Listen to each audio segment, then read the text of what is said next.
Well, we're back at the station. Welcome back to YouTube here at Partickhill Station. Now, what we're going to look at today, two things really. A is the new Class 37 with the decoder in it. We're going to check it out on the test track and on the main line. And then we'll also have a look at the Digitized Triang Princess. So let's go and have a look now. Well, welcome back to Partickhill Station. So we're back to the analytic stages of DCC. Now, here you have our Triang Princess, which has been digitized, and as you can see, it's running really well, and I'm very happy with that. It runs at a slow speed, smoothly, and generally speaking, without any problems. What we're faced with at the moment is our new Class 37. Now, as you can see, it's got a chip in it, which I didn't really expect. I was surprised and thought, oh, that's terrific.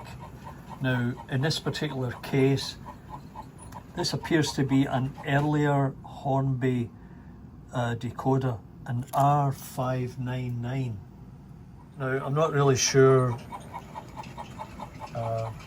Well, look, I think from what I can gather, this would run with the 01 system. Now, whether it's an issue to run it with the Hornby Select, I don't know. But I tried to test it here on the test track, tried to reset it, and both failed. I had it on the main track and I couldn't get it to work either. I've done my best to check continuity. Everything seems to be okay. Now, the R599 is sealed in clear plastic, I guess, to protect it. And I can't really check the end of the wires as they go into the board to check it for continuity at the other end of the wire.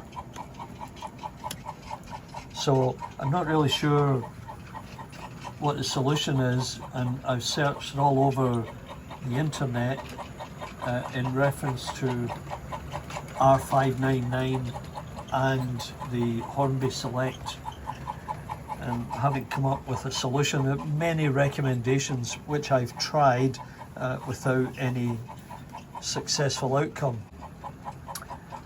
Now, if I can't get an outcome, what I'm going to do is I'm going to load this 4-function Hornby Digital, the 8249, I hope you can see that, 8249, and that's what's installed in the Princess, and it works, as you can see.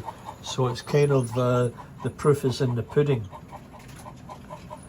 So I'll continue trying to resolve this, and if I don't come up with a solution, or if any of you guys can make a recommendation, I'll most certainly try it. So in the meantime, yeah, just enjoy the Triang Princess pulling the rake of 4 Triang coaches without any issue. And nice to see it running in DCC with a chuff chuff sound. No digital audio required.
Well, I hope you enjoyed that.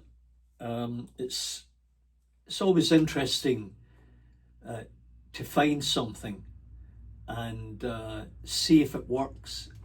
And then in this case, the complication or bonus, whatever way you want to look at it, of having a decoder inside the Class 37. So, I would ask if there's anyone out there who might have an idea as to how I can check that R599 to see if it's working. Now, as I said, it was used for a 01.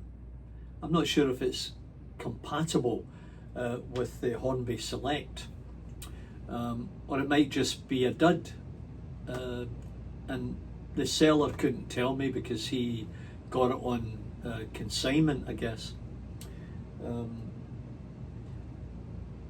You've noticed that the Princess runs perfectly well with that Hornby decoder in it, and I will do the same if I don't hear from anybody out there how I might fix that situation. I've got this decoder tester, but I don't have the equipment. They show you here what they require in order to get this to function. I don't have these Digitized components. I may have to go back to George's Trains and say, hey, can you help me with this? But I'll continue on. I tried changing the CV to 8, which supposedly resets the decoder, but nothing happened. So I'm leaning towards that the decoder isn't working, but I'll wait to see if I get any feedback from people who know more about it than I do. And I've even reached out to Hornby, but haven't received anything back from them. Anyway, once again, thank you very much for joining me today for this little video on decoders and older locomotives. And I really appreciate you taking the time, because there's lots of competition out there. So I would appreciate if you give me the big thumbs up if you enjoyed it. Leave me a note. I really enjoy reading your observations and responding to your questions. And if you haven't subscribed, it doesn't cost you any money. It just helps the channel, just like every other channel. They need the input and feedback and support of the audience in order to make things continue working and getting exposure through YouTube. It's not about money, it's about exposure and sharing on YouTube. So I'd appreciate if you could help me out with that. And there are a couple of things coming up. The trip to Oban, I've still to finish off that video, and I'll follow up with another one regarding the decoder in the Class 37, and who knows what else. Anyway, we'll see you next time here at Partickhill Station. Bye for now.